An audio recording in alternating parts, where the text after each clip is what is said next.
మానవత్వం మంటగలిసిందే. అటవీ ప్రాంతంలో ఉన్నామా, మనుషుల మధ్య బతుకుతున్నామా అనే అనుమానం కలిగేలా ఓ అమానవీయ ఘటన భద్రాద్రి కొత్తగూడెం జిల్లాలో జరిగింది. భద్రాచలం పట్టణంలోని ప్రభుత్వ ఆసుపత్రిలో అంబులెన్స్ లేక ఓ వ్యక్తి డెడ్ బాడీని బంధువులు భుజాలపై మోసుకు వెళ్లారు.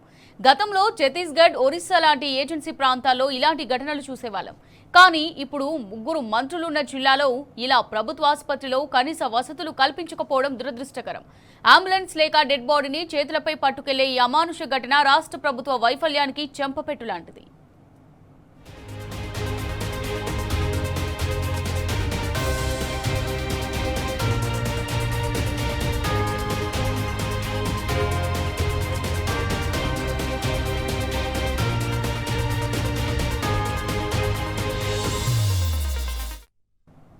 భద్రాచలం పట్టణంలోని సుభాష్ నగర్ కాలనీలో ఉంటున్న 45 సంవత్సరాల కండి వెంకన్న వడదెబ్బ తగిలి ప్రభుత్వాసుపత్రిలో మరణించాడు. అయితే హాస్పిటల్లో అంబులెన్స్ ఉన్నా దాని నిర్వహణను పట్టించుకునే నాదుడే లేడు. దీంతో అంబులెన్స్ లేక బంధువులే డెడ్ బాడీని చేతులపై మోసుకెళ్లడం ఇప్పుడు అందరినీ కదిలించింది. ప్రభుత్వ విధుల్లో ఉండాల్సిన వైద్యులు సొంత క్లినిక్లపై ఫోకస్ చేశారు. దీంతో భద్రాచలం ప్రభుత్వ ఆసుపత్రికి వచ్చే పేషెంట్లకు అరకొర వసతులు, వైద్యం అందినంత దూరంలో ఉంటోంది. ప్రజల సమస్యలను పట్టించుకోవాల్సిన కాంగ్రెస్ ప్రభుత్వం నిద్రావస్థలో ఉంటోంది.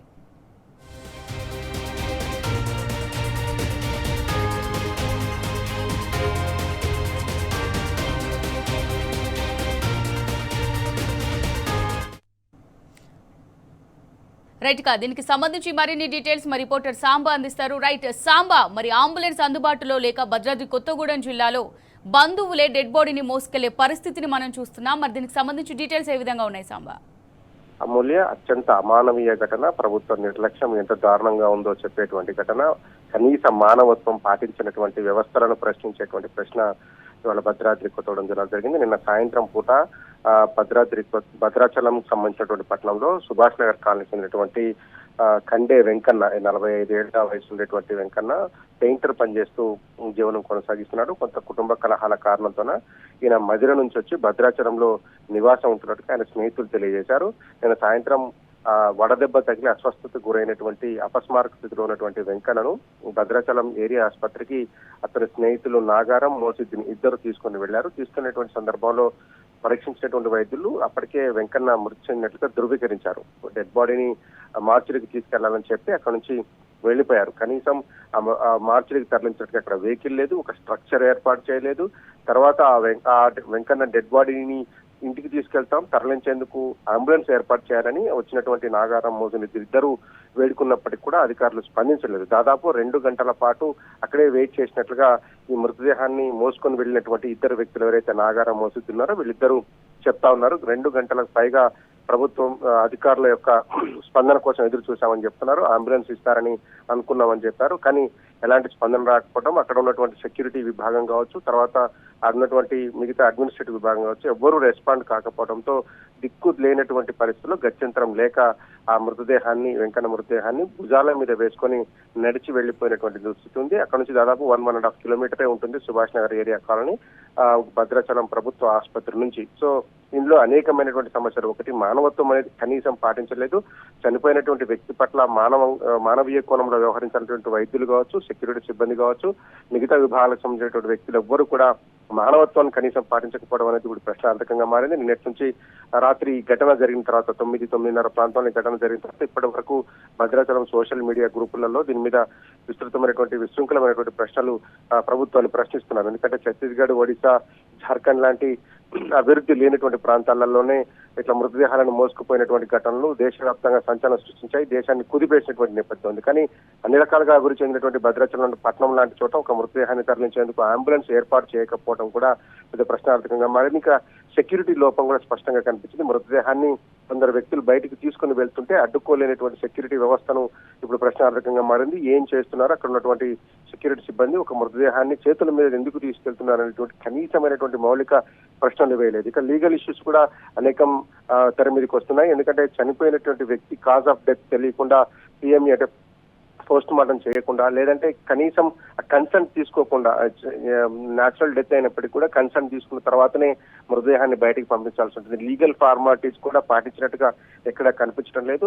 మానవత్వం పాటించలేదు. కనీసం సెక్యూరిటీ ల్యాప్సెస్ ఉన్నాయి, అట్లాగే లీగల్ ల్యాప్సెస్ కూడా ఉన్నాయి. ఈ ఘటన పట్ల పెద్ద ఎత్తున దుమారం రేగుతుంది. అధికారులు కావచ్చు, వైద్యులు కావచ్చు, ఈ ఘటనకు సంబంధం ఉన్నటువంటి వ్యక్తుల పట్ల కఠినంగా వ్యవహరించాలి, జిల్లా కలెక్టర్ స్పందించాలంటూ కూడా నిన్నటి నుంచి రాత్రి నుంచి భద్రాచలం గ్రూపులతో పాటు సోషల్ మీడియాలో పెద్ద ఎత్తున చర్చ జరుగుతోంది. ఇంత అమానవీయంగా మనుషులు వ్యవహరిస్తుంటే, వ్యవస్థలు వ్యవహరిస్తుంటే ఏం చేస్తున్నారంటూ కూడా ప్రశ్నలు ఉత్పన్నమవుతున్నాయి. ముఖ్యంగా వైద్యులు ఎవరైతే ఇతనికి ట్రీట్మెంట్ చేసిన ఆ బాడీని చెక్ చేసినట్టు చనిపోయినని ధృవీకరించారో వెంటనే ప్రోటోకాల్ ప్రకారం పాటించాల్సినటువంటి చర్యలు ఎందుకు తీసుకోలేదనేటువంటి ఒక ప్రశ్న వస్తుంది. సెక్యూరిటీ సిబ్బంది ఎంతమంది ఉన్నప్పటికీ ఎందుకు ఆపలేదనేటువంటిది ఒకటి ప్రశ్నార్థకంగా మారింది. అమానవీయంగా ఒక డెడ్ బాడీని దాదాపు కిలోమీటర్న్నర మోసుకొని వెళ్తున్నప్పుడు గేట్ దగ్గర ఆపడం కానీ, అతనికి తరలించేటువంటి ప్రయత్నం చేయడం కానీ, కనీసం ఒక స్ట్రక్చర్ ఇచ్చైనా సరే అతనికి సాయం చేసేటువంటి ప్రయత్నం చేయకపోవడం అనేది ఇప్పుడు పెద్ద ఎత్తున విమర్శలకు కారణమవుతుంది. ప్రభుత్వ నిర్లక్ష్యము, అట్లాగే వైద్య విభాగంలో ఉన్నటువంటి ల్యాబ్సెస్ ఎంత నిర్లక్ష్యంగా వైద్యులు వ్యవహరిస్తున్నారనేటువంటి విషయాన్ని మరొకసారి ప్రశ్నార్థకంగా మారింది. దీని పట్ల సమగ్ర విచారణ జరగాలని భద్రాచలానికి సంబంధించినటువంటి ప్రజా సంఘాల వాళ్ళు డిమాండ్ చేస్తున్నారు. ఒక వ్యక్తి దారుణంగా అవమానించబడ్డ మృతదేహం పట్ల వ్యవహరించాల్సిన తీరును కూడా కనీసం వైద్యులు వ్యవహరించకపోవడం కావచ్చు, ఇతర సిబ్బంది వ్యవహరించకపోవడం కావచ్చు ఇప్పుడు పెద్ద చర్చనీయాంశంగా మారింది. చూడాలి, పెద్ద ఎత్తున ప్రభుత్వం మీద అట్లాగే జిల్లా అధికారుల మీద విమర్శలు వస్తున్నాయి. కలెక్టర్ స్పందించి దీని మీద విచారణ జరిపి చర్యలు చేపట్టాలని కూడా ప్రజా సంఘాలకు సంబంధించినటువంటి వాళ్ళు, ముఖ్యంగా గిరిజన సంఘాలకు సంబంధించినటువంటి నాయకులు ఇప్పటికే పెద్ద ఎత్తున విమర్శలు చేస్తున్నారు ఈ ప్రభుత్వం పట్ల, అధికారుల తీరు పట్ల. దీని మీద సమగ్ర విచారణ జరగాలని వాళ్ళంతా డిమాండ్ చేస్తున్నారు. అమూల్య, సాంబా, అంటే ముగ్గురు మంత్రులున్న ఒక జిల్లా పరిస్థితి ఆ విధంగా ఉందంటే ఇది ఒక ఉదాహరణగా చెప్పుకోవచ్చు కదా వాళ్ళ పాలనా నిర్లక్ష్యానికి. ఎందుకని ప్రభుత్వ ఆసుపత్రులను ఇంత నిర్లక్ష్యంగా వ్యవహరిస్తున్నారు? రాష్ట్రంలో ఎట్లా అయితే పాలన పడకేసిందో ఖమ్మం జిల్లాలో ముగ్గురు మంత్రులు ఉన్నటువంటి ఖమ్మం జిల్లాలో కూడా పాలన పడకేసిందని ఇప్పటికే చాలా పెద్ద ఎత్తున విమర్శలు ఉన్నాయి. ఎందుకంటే ఒక పక్క రైతులు నష్టపోతున్నారు, మరో పక్క ప్రజలు నష్టపోతున్నారు. ఈ ఎండల తీవ్రతకు గడిచిన వారం రోజులుగా 18-19 మంది మృతి చెందినట్టుగా అనధికారిక లెక్కలు చెప్తున్నాయి. ఎక్కడ ప్రభుత్వ యంత్రాంగం కావచ్చు, మంత్రులు కావచ్చు దీని మీద చర్యలు తీసుకున్నటువంటి పాపాన పోలేదు. ఇవాళ భద్రాచలం కండే వెంకన్న మృతదేహానికి సంబంధించినటువంటి అమానవీయ ఘటనలు కూడా కనీసం ఎక్కడ ఎలాంటి చర్యలు తీసుకున్నటువంటి పాపాన పోలేదు. వ్యవస్థలను గాడిలో పెట్టి ఉండి ప్రతి వ్యవస్థ మన అధికారికి కూడా ఒక జవాబుదారితనం లాంటిది ఉంటే ఖచ్చితంగా ఇట్లాంటి పరిస్థితులు రిపీట్ కావనేటువంటి అభిప్రాయమే సర్వత్రా వ్యక్తమవుతుంది.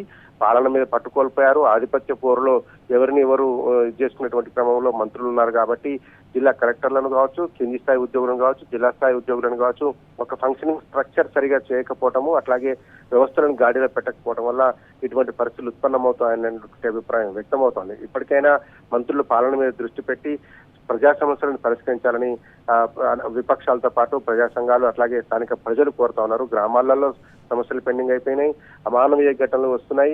అట్లాగే గడిచిన వారం రోజులుగా 18-19 మందికి పైగా అనధికారిక లెక్కల ప్రకారం ఈ వడదెబ్బతో చనిపోయినట్టుగా చెప్తున్నారు. దీనికి సంబంధించినటువంటి చర్యలు తీసుకోవడంలో కూడా ప్రభుత్వం పెద్దగా విఫలమైంది. ముగ్గురు మంత్రులు కూడా పెద్దగా సక్సెస్ కాలేదు. అట్లాగే ఇవాళ ఈ కండే వెంకన్నకు సంబంధించినటువంటి విషయంలో కూడా ఇతను వడదెబ్బతోనే ఇబ్బంది పడ్డాడని చెప్తున్నాడు. పెయింటర్ వృత్తి చేస్తున్నటువంటి ఇతను ఆ వడదెబ్బ కారణంగానే మృతి చెందినట్టుగా చెప్తున్నారు. మొత్తంగా ఈ వ్యవహారంలో ముగ్గురు మంత్రులున్నటువంటి ఈ జిల్లాలో పాలనపరమైనటువంటి ల్యాబ్సెస్ స్పష్టంగా కనపడతా ఉన్నాయి. ఎక్కడికెక్కడ పాలన లోపించింది, కనీసం పరిపాలన మీద పట్టు కూడా సాధించలేకపోయారనేటువంటి విమర్శ సర్వత్రా విమర్శిస్తున్నారు. అమూల్య, రైట్, థ్యాంక్ యూ సాంబా.